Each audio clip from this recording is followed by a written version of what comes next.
Everyone, मैं श्रीमती श्रीवास्तव। मैं daily education paper 2 sociology class लेकर आती हूँ। उसी श्रृंखला में मैं कार्ल मार्क्स का ऐतिहासिक भौतिकवाद लेकर आई हूँ, जो एजुकेशन परीक्षाओं के लिए बहुत ही अच्छा लाभ कारगर सिद्ध होगा।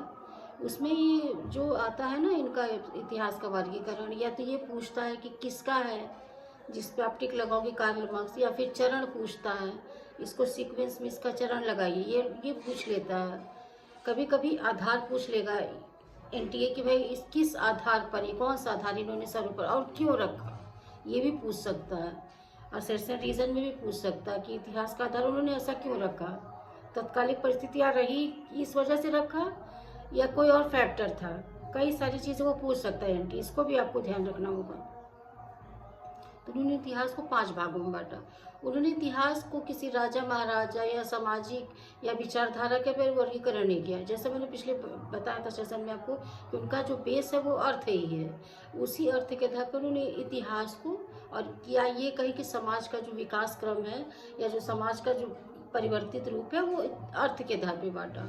उसी अर्थ के आधार पर उन्होंने 5 रूप दिए थे। पहला आदिम साम्यवादी, स्टार्टिंग का जो समाज था, एकदम सरल समाज जिसमें कोई वर्ग नहीं था, जिसमें किसी की निजी संपत्ति नहीं था, साधारण जीवन था, सब एकजुट होकर रहते थे। फिर उसके बाद जब थोड़ा सा अर्थ में परिवर्तन आया, लोगों की सोच बढ़ी, लोगों को लगा कि हाँ भाई, जैसे उनके सोच का विस्तार हुआ तो उन्होंने देखा कि जो है दास योग आया।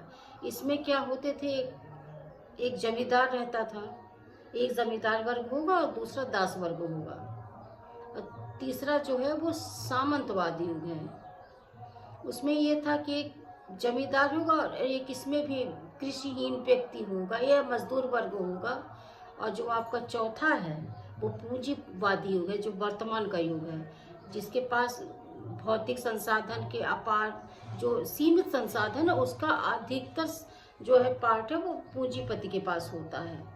और फिर उसके बाद आता मजदूर वर्ग, श्रमिक वर्ग, सर्वहारा वर्ग, जिसके बारे में पूरा इन्होंने अपना ही थीसिस ही लिख डाला है, पूंजीपति सर्वहारा वर्ग। और जो 5वां है, जो एक तरह से उन्होंने ऐसे भविष्य में ऐसे समाज की कल्पना की थी जिसमें फिर से कोई वर्ग विहीन समाज होगा, न किसी का निजी स्वामित्व होगा, सब एक जैसे रहेंगे, किसी का कोई क्लास नहीं होगा। ऐसे समाज की उन्होंने भविष्य में कल्पना की थी। Thank you.